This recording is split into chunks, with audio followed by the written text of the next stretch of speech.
Hello everyone, welcome back. Class 11th accountancy में हमारा topic चल रहा है financial statement of a sole proprietor without adjustment.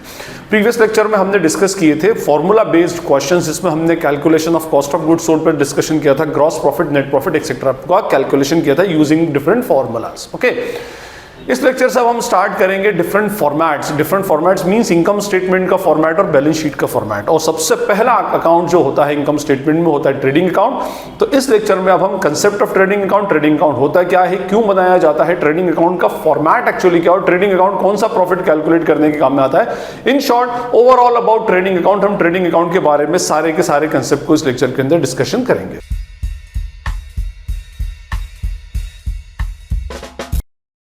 Financial statement के प्रीवियस लेक्चर्स में मैं आपको ऑलरेडी बता चुका हूं कि ये जो हमारे फाइनेंशियल स्टेटमेंट होते हैं, इन फाइनेंशियल स्टेटमेंट में दो टाइप के स्टेटमेंट्स बनते हैं।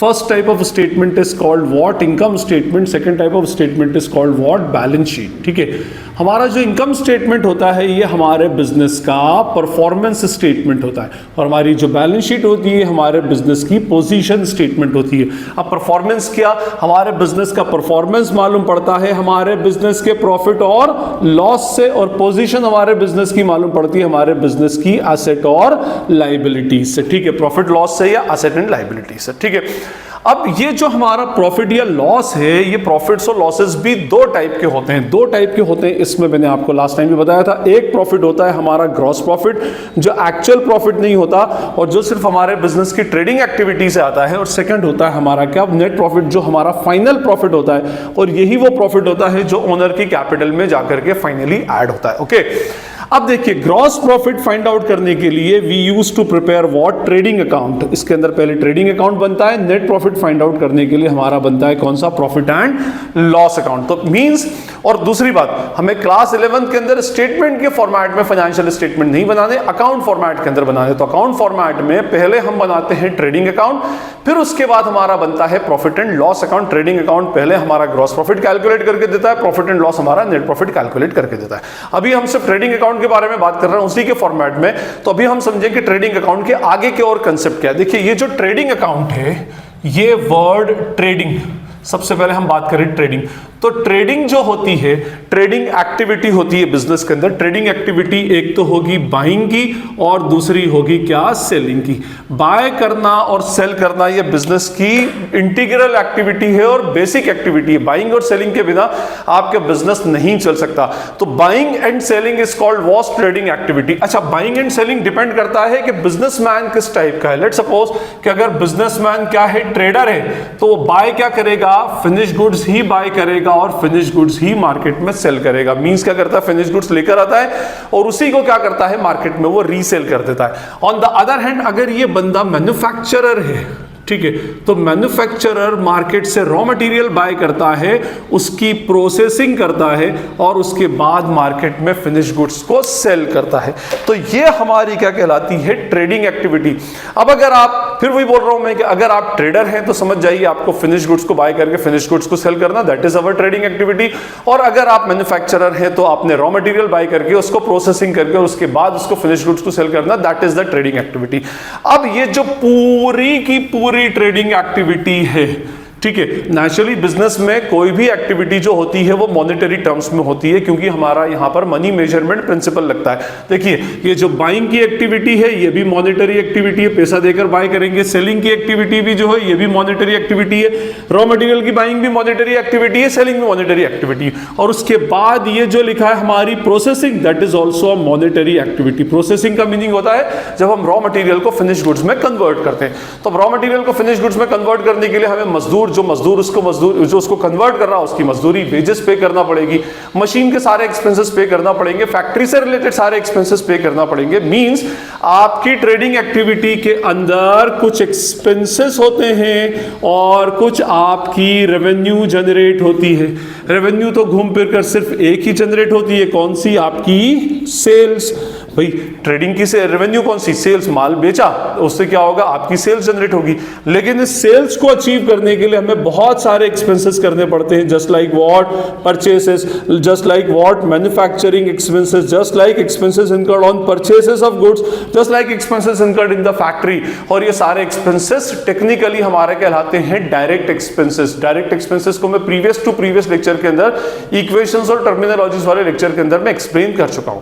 तो इट मींस ये जो हमारा ट्रेडिंग अकाउंट है ये आपकी ट्रेडिंग एक्टिविटी को कैप्चर करेगा, और वो ट्रेडिंग एक्टिविटी जो होती है वो गुड्स की सेलिंग से और बाइंग से होती है। अब अगर ट्रेडर है तो फिनिश गुड्स को बाय करके फिनिश गुड्स सेल करेगा, मैन्युफैक्चरर है तो रॉ मटेरियल को बाय करके फिनिश गुड्स सेल करेगा, और रॉ मटेरियल को जब तक वो फिनिश गुड्स में कन्वर्ट करेगा उस टाइम की जितनी भी प्रोसेसिंग के ऊपर डायरेक्टली किए गए खर्चे हैं वो सारे के सारे डायरेक्ट एक्सपेंसेस इसके अंदर इंक्लूड हो जाएंगे। इन शॉर्ट कहने का मीनिंग ये कि ये हमारी पूरी ट्रेडिंग एक्टिविटी को बताएगा, और हमारी ट्रेडिंग एक्टिविटी हमारे बिजनेस में मैचिंग प्रिंसिपल से रिप्रेजेंट होती है by the cost of goods sold. देखिए मैचिंग प्रिंसिपल क्या बोलता है, जैसी रेवेन्यू वैसी कॉस्ट, जितना रेवेन्यू उतने की कॉस्ट। 100 यूनिट बना, 100 यूनिट बेची तो 100 यूनिट की ही कॉस्ट लेना पड़ेगी। आपने बनाई 120, बेची 100, तो भी आपको कॉस्ट 100 यूनिट की ही लेना पड़ेगी, अदरवाइज मैचिंग प्रिंसिपल क्या हो जाएगा, डिस्टर्ब हो जाएगा। रेवेन्यू और कॉस्ट का एक जैसा नेचर होना चाहिए, तो वही हमारी ट्रेडिंग एक्टिविटी का पर्पस होता है। और हमारी ट्रेडिंग एक्टिविटी को सबसे स्ट्रांगली ये कंसेप्ट जो होता है कॉस्ट ऑफ गुड्स सोल्ड, ये बेसिकली क्या करेगा, आपको रिप्रेजेंट करेगा। अच्छा, कॉस्ट ऑफ गुड जैसा एक और कंसेप्ट होता है जिसको हम बोलते हैं कॉस्ट ऑफ प्रोडक्शन। तो ट्रेडिंग अकाउंट जो है वो कॉस्ट ऑफ प्रोडक्शन को रिप्रेजेंट नहीं करता, कॉस्ट ऑफ गुड्स सोल्ड को रिप्रेजेंट करता है। वैसे 11th स्टैंडर्ड में नहीं होता, फिर भी आपको बता दूं कॉस्ट ऑफ प्रोडक्शन को रिप्रेजेंट करने वाला भी एक अकाउंट होता है जो as an attachment financial statement के अंदर आ जाता है, जिसको हम बोलते हैं मैन्युफैक्चरिंग अकाउंट। और मैन्युफैक्चरिंग अकाउंट प्योरली क्या शो करता है, cost of production.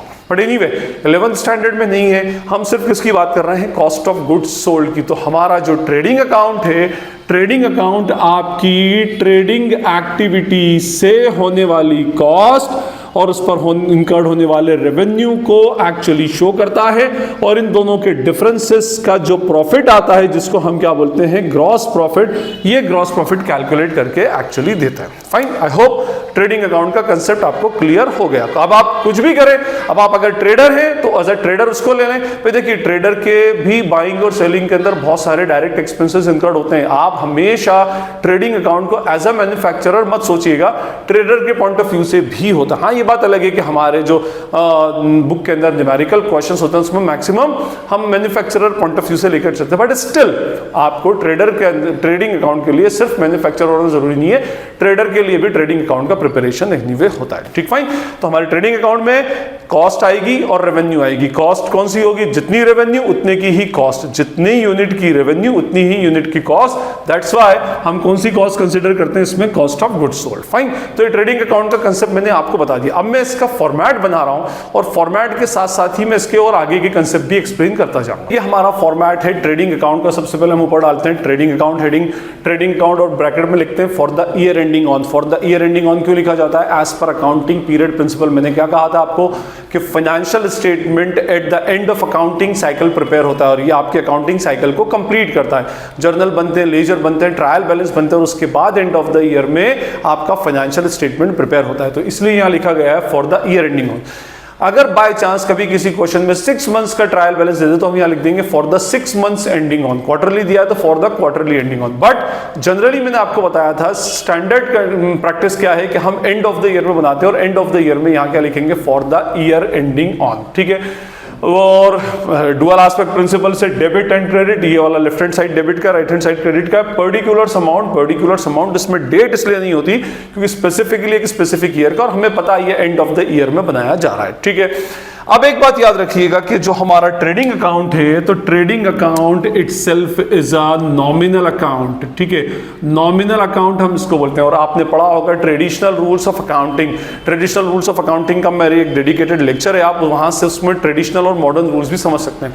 Nominal account का रूल होता है debit all expenses and losses and credit all revenue incomes and gains. इसमें यह बोला जाता है कि आपके अगर एक्सपेंस और लॉसेस लॉसेस हैं तो उनको आप डेबिट में डाल दीजिए, और आपकी रेवेन्यू, इनकम्स, गेन्स, प्रॉफिट जो भी है तो आप उसको कहां डाल दीजिए, क्रेडिट में डाल दीजिए। ठीक है, फाइन। तो ये हमारा ट्रेडिंग अकाउंट है, नॉमिनल अकाउंट। डेबिट में सारे एक्सपेंसेस लिखेंगे, क्रेडिट में सारी इनकम्स लिखेंगे। ठीक, फिर बोल रहा हूं मैं, आप ट्रेडिंग अकाउंट बनाते हुए अपनी ट्रेडिंग एक्टिविटी को अपने माइंड के अंदर रिकॉल करते रहिएगा। हमारी ट्रेडिंग एक्टिविटी क्या है? ट्रेडिंग एक्टिविटी अगर हम मैन्युफैक्चरर के पॉइंट ऑफ व्यू से तो बोले तो गुड्स का बाइंग, गुड्स की सेलिंग, गुड्स की manufacturing, all those comes under the heading of trading activity. इसकी स्टार्टिंग होती है टू ओपनिंग स्टॉक। ठीक है, ओपनिंग स्टॉक या ओपनिंग इन्वेंट्री। ओपनिंग स्टॉक किसको बोलते हैं? Stock at the beginning of the year. Let's suppose अगर यहां पर for the year ending on 31 मार्च 23 है, 31 मार्च 2023 को ये अकाउंट क्लोज हो रहा है। अब अगर कोई ईयर 31 मार्च 23 को क्लोज हो रहा है तो नेचुरली वो 1 अप्रैल 2022 को स्टार्ट हुआ होगा, और आपका जो फाइनेंशियल स्टेटमेंट, या मैं कहूं अभी स्पेसिफिकली ट्रेडिंग अकाउंट जो बन रहा है वो इस खास पीरियड के लिए बनाया जा रहा है। फाइन, तो इसका मतलब ये हो गई हमारी ओपनिंग डेट और ये हो जाएगी हमारी क्लोजिंग डेट। ये वो डेट है जिस डेट पर हमारा फाइनेंशियल स्टेटमेंट प्रिपेयर हो रहा है। अब देखिए, ओपनिंग स्टॉक का मतलब होता है आपके पास रखा हुआ वो स्टॉक जो 1 अप्रैल 2022 को इस ईयर के स्टार्टिंग में था। कौन सा स्टॉक साहब? तो अगर आप ट्रेडर हैं तो सिर्फ क्या होगा? Stock of finish goods. But अगर आप मैन्युफैक्चरर हैं तो उसके अंदर क्या आएगा? Stock of raw material as well as stock of WIP as well as stock of finish goods. वैसे आपको क्वेश्चंस के अंदर raw material, WIP, finish goods का इतनी डिटेलिंग नहीं होती, डायरेक्टली वहां पर ओपनिंग स्टॉक दे देगा। तो stock at the beginning of the period, तो आपने उस स्टॉक को यहां पर ले लिया। अब ओपनिंग स्टॉक को लेने का पर्पस क्या? देखिए, ये वो स्टॉक है जो लास्ट ईयर बच गया था। ये हम वो स्टॉक है जो हमने लास्ट ईयर बाय किया था। कौन से ईयर में? ये हमारा फाइनेंशियल ईयर 22-23 है, तो हमने इसको 21-22 में या उससे पहले कभी बाय किया होगा। 22-23 से पहले बाय किया था। ठीक है, अब 22-23 से पहले बाय किया था, बट 22-23 में यूज नहीं हुआ। ठीक है, तो नेचुरली वो 21-22 में यूज नहीं हुआ, तब हम उसको 22-23 में यूज करेंगे। तो जब इस ईयर में यूज होगा तो एज पर मैचिंग प्रिंसिपल वो इस ईयर के एक्सपेंसेस में आना चाहिए। मींस भले ही हमने उसको बाय प्रीवियस ईयर में किया हो, लेकिन क्योंकि हम उसको यूज इस ईयर में कर रहे हैं तो as per the matching principal हमें जब इस ईयर में यूज कर रहे हैं और इस ईयर में बनाकर उसको बेचेंगे तो उसकी कॉस्ट भी इसी ईयर में कंसिडर होना चाहिए। दैट्स व्हाई हम उसको कहां लिख रहे हैं? डेबिट साइड में, टू ओपनिंग स्टॉक, क्योंकि उस स्टॉक की कॉस्ट इस ईयर में कंसिडर की जा रही है। फाइन। उसके बाद ये तो हमारा स्टार्टिंग का स्टॉक था। फिर हमने उसके बाद लिखा टू व्हाट परचेसेस। हम परचेसेस अब इस स्पेसिफिक पीरियड ऑफ टाइम में 1 अप्रैल 22 से 31 मार्च 2023 के बीच में हमने कितना गुड्स परचेस किया। अगर हम ट्रेडर हैं तो फिनिश गुड्स, अगर हम मैन्युफैक्चरर हैं तो रॉ मटेरियल। ठीक है, तो ये हमारा आ जाएगा इधर। अच्छा, इस परचेसेस के अंदर वी इंक्लूड बोथ। मैं यहाँ पर वर्ड परचेसेस लिख रहा हूं, तो इस परचेसेस के अंदर दोनों टाइप की परचेसेस आ जाएंगी, cash purchases as well as what? Credit purchases. Cash और क्रेडिट का यहां से कोई लेना देना नहीं है, क्योंकि हमारा जो फाइनेंशियल स्टेटमेंट होता है वो अक्रूवल सिस्टम ऑफ अकाउंटिंग के ऊपर बनता है, कैश सिस्टम ऑफ अकाउंटिंग पर नहीं बनता। तो कैश और क्रेडिट ले लें, उससे कोई मैटर नहीं करता है, कैश और क्रेडिट है तो यहां पर ले लिया जाएगा। फाइन। अब ये परचेसेस तो हमने की पूरे साल भर में, इसमें से कभी कभी कुछ गुड्स हमको वापस भी करना पड़ता है, रिटर्न करना पड़ता है due to bad quality, due to any reason, किसी भी रीजन से हमने गुड्स वापस किया, तो हम क्या कर देते हैं? उसको यहां डिडक्ट कर देंगे लेस व्हाट? Purchases return. तो लो जी, ये परचेसेस रिटर्न माइनस हो गया। और ये बात ये मैंने अंदर टिक इसलिए किया है क्योंकि परचेज और परचेज रिटर्न की वैल्यू इनर कॉलम में लिखी जाती है और फिर उसका जो नेट वैल्यू आती है वो आउटर कॉलम में आ जाती है। फाइन। तो पहला डेबिट में लिखना means we are considering expenses because trading account itself is a nominal account, तो इधर सारे एक्सपेंसेस आएंगे। सबसे पहले मैंने टू ओपनिंग स्टॉक लिखा क्योंकि opening stock last year purchase किया हुआ था, लास्ट ईयर यूज नहीं हुआ, इस साल यूज करना, तो इस ईयर का खर्चा मान करके हम उसको डेबिट में डाल देंगे।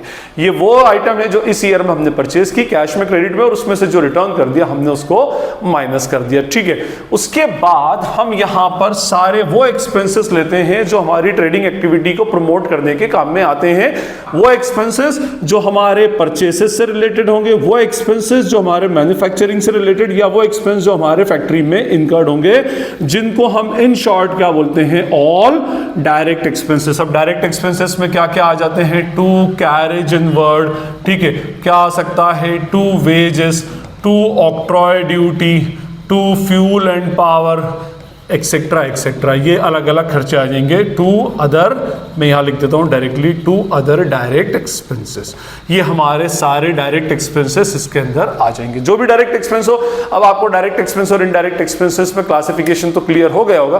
प्रीवियस टू प्रीवियस लेक्चर में मैंने डायरेक्ट और इनडायरेक्ट एक्सपेंसेस में 3 डिफरेंसेस क्या होते हैं, कैसे उसको आइडेंटिफाई करते हैं, ये मैंने एक्सप्लेन किया है, आप वहां से उसको देख सकते हैं। फाइन, तो लो जी, हमारी एक्सपेंस साइड तो हमारी कंप्लीट हो गई, ठीक है। अब उसके बाद हम क्या करेंगे, यहां पर मैंने क्या कहा था, आपका ट्रेडिंग एक्टिविटी में 2 चीजें आती हैं, expenses and revenue, purchase and sales. तो एक्सपेंसेस तो सारे ले लिए, रेवेन्यू कहां से जनरेट होगी, तो बाय सेल्स, जितनी सेल्स की। अब इस सेल्स के अंदर फिर वही सेम फंडा, कैश सेल्स भी आ जाएगी, क्रेडिट सेल भी आ जाएगी। जो इस ईयर की सेल है, जो कौन से ईयर को, अगर मैं 22-23 का बना रहा हूं तो 22-23 ईयर की जितनी भी सेल्स है, that sales will be recorded towards credit side, और इसमें से हम माइनस कर देंगे less what, sales return. Sales में से सेल्स रिटर्न किया तो नेट वैल्यू आउटर कॉलम में आ जाएगी, नेट सेल्स मेरे पास आ जाएगी, जिसको हमने प्रीवियस लेक्चर तक नेट सेल्स बोल रहे थे। फाइन, ये हमारा पूरा ट्रेडिंग अकाउंट हो गया। एक चीज इसमें बच गई, देखिए मैंने स्टार्ट किससे किया, ओपनिंग स्टॉक से। और ओपनिंग स्टॉक से स्टार्ट करने के पीछे रीजन क्या था मेरा, क्योंकि ये गुड्स मैंने लास्ट ईयर बाय किया था, लेकिन लास्ट ईयर यूज नहीं हुआ, वो इस ईयर में यूज हो रहा है, ठीक है। तो इस ईयर में यूज हो रहा है तो उसका एक्सपेंस भी मैं इसी साल में कंसीडर करूंगा एज पर मैचिंग प्रिंसिपल। इसी तरह से एंड ऑफ द ईयर जब आएगा मेरे पास 31 मार्च 23, तो उस डेट पर भी मेरे पास कुछ स्टॉक बचेगा। और नेचुरली अब जब ईयर एंड हो चुका है तो वो स्टॉक बचा, वर्ड यूज कर रहा हूं, मींस वो इस ईयर में तो यूज नहीं हुआ, वो अब कौन से ईयर में यूज होगा, नेक्स्ट ईयर में। तो अब मैं उसको नेक्स्ट ईयर में ले जाऊंगा, नेक्स्ट ईयर में ले जाऊंगा तो मैं उसको यहां पर लिखूंगा, कौन सा स्टॉक कहलाएगा, बाय क्लोजिंग स्टॉक, ठीक है। मैंने उसको क्लोजिंग स्टॉक में डाल दिया। जो आउट ऑफ ओपनिंग और परचेसेस में से कुछ जो बच गया हमारे पास, उसको हम क्लोजिंग स्टॉक बोलेंगे। फाइन, तो ये हमारे पास डायरेक्ट एक्सपेंसेस और सारी डायरेक्ट इनकम्स। डायरेक्ट इनकम में मैं आपको ऑलरेडी बता चुका हूं कि सिर्फ एक ही इनकम होती है, कौन सी, सेल्स। फाइन, उसके बाद अब सारे एक्सपेंसेस और सारी रेवेन्यूज हो गई, फिर इधर मैं लिखूंगा to gross profit CD। CD means carry down. क्यों कैरी डाउन लिख रहा हूं, क्योंकि इसके बाद मेरा सेकंड अकाउंट बनने वाला है, जिसको हम क्या बोलते हैं, प्रॉफिट एंड लॉस अकाउंट। यही ग्रॉस प्रॉफिट नीचे जाकर प्रॉफिट एंड लॉस में आगे के एक्सपेंसेस को राइट ऑफ करने के काम में आएगा, क्योंकि प्रॉफिट यहीं से तो चलेगा, प्रॉफिट एंड लॉस के लिए कोई अलग से प्रॉफिट थोड़ी ना लाएंगे हम उसमें, तो ये एज इट इज उसके अंदर जाएगा। अच्छा, ये कब होगा, जब आपका credit, excess of credit over debit होगा। जैसे आपने क्रेडिट का टोटल लगाया तो आया 1,20,000 और डेबिट का टोटल लगाया तो मान लीजिए आया 70,000, तो 50,000 इधर शॉर्ट है, तो हम यहां लिख देंगे टू ग्रॉस प्रॉफिट 50,000। और क्योंकि क्रेडिट ज्यादा, डेबिट कम, इनकम ज्यादा, एक्सपेंस कम, इनकम ज्यादा, एक्सपेंस कम, तो प्रॉफिट हम यहां लिखेंगे टू ग्रॉस प्रॉफिट। और अगर कोई लॉस हो जाए इन केस, तो इधर आ जाएगा बाय ग्रॉस लॉस CD। ये इधर ब्रॉट डाउन होगा और ये इधर P&L, यहां से फिर P&L स्टार्ट हो जाता है, वो नेक्स्ट लेक्चर में हम डिस्कस करेंगे, ठीक है। तो ये ग्रॉस लॉस CD ये कब होगा, जब इधर का मान लो 1,20,000 हो जाए और इधर का 70 हो जाए, तो एक्सपेंसेस 1,20,000 के हैं, रेवेन्यूज 50 की हैं, तो excess of expense over revenue will be considered as a loss. Expense ज्यादा, इनकम कम, तो आपका लॉस हो जाएगा। और लॉस कहां लिखेंगे हम, उसको कॉम्पनसेट, उसको डुअल एस्पेक्ट प्रिंसिपल को टैली करने के लिए उसको लिखा क्रेडिट साइड में जाएगा, बट एक्चुअली वो हमारा क्या होगा, ग्रॉस लॉस होगा। फाइन, तो ये हमारा ट्रेडिंग अकाउंट का फॉर्मेट था। कहां से स्टार्ट हुआ, ओपनिंग स्टॉक से, फिर नेट परचेसेस ली हमने, सारे डायरेक्ट एक्सपेंस लिए, क्रेडिट साइड में इसकी रेवेन्यू सेल्स ली, क्लोजिंग स्टॉक इसलिए लिखा गया इधर क्योंकि क्लोजिंग स्टॉक हमारा यूज नहीं हुआ और हमने इधर एक्सपेंसेस पूरे लिख दिए गए, तो हम क्या करेंगे, जितना हमारे पास बच गया उसको क्रेडिट में लिखकर उसको कॉम्पनसेट कर देंगे। अच्छा, एक दो चीजें मैं आपको बता दूं। देखिए, पहली बात, जैसे ये परचेसेस रिटर्न है ना, परचेस में से माइनस हुआ है। परचेस का नेचर क्या होता है, डेबिट का। डेबिट में से अगर कोई वैल्यू माइनस हो रही है, इट मींस उसका नेचर क्रेडिट का होगा, डिफॉल्ट, ठीक है। तो कभी ऐसा हो कि आप परचेसेस में से परचेस रिटर्न लिखना भूल जाए, इन केस, वैसे तो स्टूडेंट नहीं भूलते, तो और हमारा पूरा फॉर्मेट हम पहले ही बना लेते हैं, तो हम उसको क्रेडिट साइड में भी लिख सकते हैं। Purchase return, credit, purchase return का नेचर क्रेडिट का होता है, हमेशा याद रखिएगा, ठीक है। तो उसको क्रेडिट साइड में भी लिख सकते हैं। इन द सेम वे, अगर आप सेल्स में से सेल्स रिटर्न लिखना भूल जाओ तो उसको डेबिट में भी लिख सकते हैं, ठीक। इसी तरह से जब क्लोजिंग स्टॉक क्रेडिट में लिखा, इट मींस ये वो क्लोजिंग स्टॉक है जो डेबिट वाली आइटम्स में से डिडक्ट हुआ, ठीक, फाइन। तो ये हमारा फॉर्मेट ऑफ ट्रेडिंग अकाउंट है। तो ट्रेडिंग अकाउंट का फॉर्मेट एक तो एक इस स्टाइल में बनता है। अच्छा, इसी में मैं आपको थोड़ा सा टेक्निकली और लेकर जाऊं। देखिए, यहां पर इस पूरे फॉर्मूले को अगर आप देखेंगे तो इस पूरे फॉर्मूले में आपने ओपनिंग स्टॉक, ठीक है, नेट परचेसेस, और ये क्या है, सारे हमारे डायरेक्ट एक्सपेंसेस। तो इसका अगर मैं इसका फॉर्मूला बनाऊं तो क्या बनना चाहिए, इसमें ओपनिंग स्टॉक, ठीक है जी, फिर मैंने क्या लिया, नेट परचेसेस ली, फिर क्या लिए मैंने, सारे डायरेक्ट एक्सपेंसेस ले लिए, इंडिविजुअली सबके नाम लिखे, फाइन। और उसके बाद ये तो सेल्स आ गई, और क्लोजिंग स्टॉक को क्रेडिट में लिख दिया। ये सारी आइटम डेबिट की थी, तो डेबिट की सारे एक ही नेचर की होती है, एक्सपेंस नेचर की, और क्लोजिंग स्टॉक को क्रेडिट में लिखा, क्यों, क्योंकि क्लोजिंग स्टॉक बच गया, वो इस साल की कॉस्ट का पार्ट नहीं है, तो हम क्या कर देंगे, इसमें से क्लोजिंग स्टॉक को डिडक्ट कर देंगे। तो आपने ये फॉर्मूला ऑलरेडी पढ़ चुके हैं प्रीवियस लेक्चर में, तो ये फॉर्मूला होता है हमारा कॉस्ट ऑफ गुड्स सोल्ड का। तो इट मींस हमारा जो ट्रेडिंग अकाउंट होता है वो हमारे बिजनेस की कॉस्ट ऑफ गुड्स सोल्ड को शो करने के काम में आता है। और दूसरी बात, फिर ये सेल्स में से इस पूरे सीओजीएस को माइनस कर दिया तो हमारे पास जीपी आ जाता है। और ये इक्वेशन भी हम पढ़ चुके हैं, gross profit is equals to what, net sales minus COGS. अच्छा, इसी से एक कंसेप्ट और डिराइव करता हूं, ये जो ट्रेडिंग अकाउंट बनाया, कभी कभी आपको ऐसा भी देखने को मिल सकता है, या आपको शायद ऐसा बनाने को पड़े, ठीक है, ट्रेडिंग अकाउंट, ये पर्टिकुलर अमाउंट, देखिए opening stock, purchases, direct expense और क्लोजिंग स्टॉक। तो हो सकता है ये आपको क्वेश्चन में सीधे क्या दे दिया जाए, to cost of goods sold, ठीक है, हो सकता है क्वेश्चन में आपको directly cost of goods sold दे दे, तो सीधे उठाकर कॉस्ट ऑफ गुड्स सोल्ड को डेबिट में लिखते हैं। और क्रेडिट साइड में क्या आ जाएगा, by net sales minus sales return, सीधे, है ना, बस। और उसके बाद फिर आपको क्या निकल जाएगा, ग्रॉस प्रॉफिट। अच्छा, यहां पर क्लोजिंग स्टॉक मत लिख दीजिएगा, हाँ, क्योंकि कॉस्ट ऑफ गुड्स सोल्ड आ गया, मींस ऑलरेडी क्लोजिंग स्टॉक उसमें से डिडक्टेड है। तो हमारा जो ट्रेडिंग अकाउंट है वो एक नॉमिनल अकाउंट है। ट्रेडिंग अकाउंट हमारी ट्रेडिंग एक्टिविटी के प्रॉफिट को कैलकुलेट करने के काम में आता है, और ट्रेडिंग एक्टिविटी का प्रॉफिट हमारा कहलाता है ग्रॉस प्रॉफिट। ओके, तो ट्रेडिंग अकाउंट से हम ग्रॉस प्रॉफिट कैलकुलेट करते हैं, जो हमारा एक्चुअल प्रॉफिट नहीं होता। हमारा जो फॉर्मेट है, trading account itself is a nominal account. सारे डायरेक्ट एक्सपेंसेस और परचेसेस से रिलेटेड एक्सपेंसेस सारे डेबिट लिखते हैं, सारी डायरेक्ट रेवेन्यूज क्रेडिट लिखते हैं। क्लोजिंग स्टॉक को क्रेडिट इसलिए लिखा जाता है क्योंकि वो इस ईयर में यूज नहीं हुआ, तो इस ईयर से उसकी कॉस्ट को हटा करके हम नेक्स्ट ईयर में कैरी फॉरवर्ड करते हैं। फाइन, फाइनली फिर हमारे पास आ जाता है ग्रॉस प्रॉफिट, हमारा ट्रेडिंग अकाउंट कंप्लीट हो जाता है। और फिर उससे हमारा ये एक हमारा फॉर्मेट ऐसा भी बन सकता है, ये याद रखिएगा, एग्जाम के अंदर कभी आ जाए, कभी कभी कुछ छोटे कम मार्क्स के क्वेश्चन के अंदर भी ऐसा ट्रेडिंग अकाउंट बनाने को आ सकता है। फाइन, तो ये हमारा ट्रेडिंग अकाउंट का कंसेप्ट था। आई होप आपको ट्रेडिंग अकाउंट का पूरा कंसेप्ट क्लियर हो गया होगा। और स्टिल अगर आपको कोई क्वेरी या डाउट लगती है तो आप मुझसे कमेंट सेक्शन में पूछ सकते हैं। नेक्स्ट लेक्चर में हम प्रॉफिट एंड लॉस अकाउंट का कंसेप्ट डिस्कस करेंगे। This is Najeeb Hashmi signing off from Najeeb Hashmi's Academy. Thank you.